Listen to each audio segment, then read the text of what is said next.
Ang interes ko po, makinabang ang mga Pilipino sa tanging yaman na nasa WPS.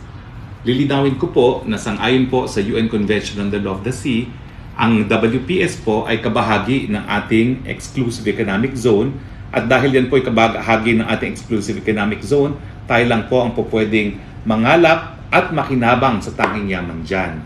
Tayo rin po ang may karapatan lamang na gumawa ng mga artificial islands. Na nung tayo po ay nag-arbitrate, nalinaw naman po ng UN Tribunal for the Law of the Sea na yung pag-aangkin ng China sa base sa historical claims ay walang basihan.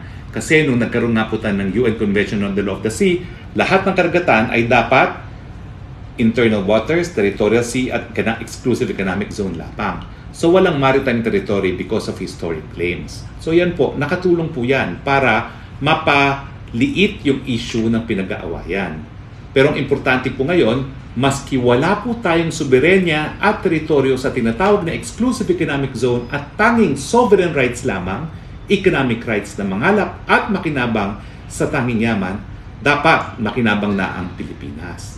Kaya nga po ako sang-ayon sa joint exploration dun sa lugar na pinaglalabanan pa, kasi meanwhile, walang nakikinabang habang naglalabanan. Po pwede namang share and share para ngayon pa lang makinabang na tayo.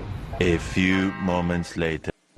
Kaya po, kung meron man tayong gustong palabasin sa mga bato-bato na yan,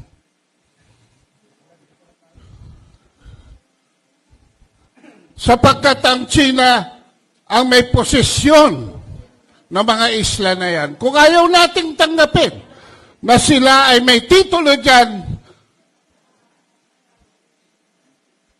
hindi ba natin tatanggapin na sila ang may posisyon yan at sila ang may kontrol niyan?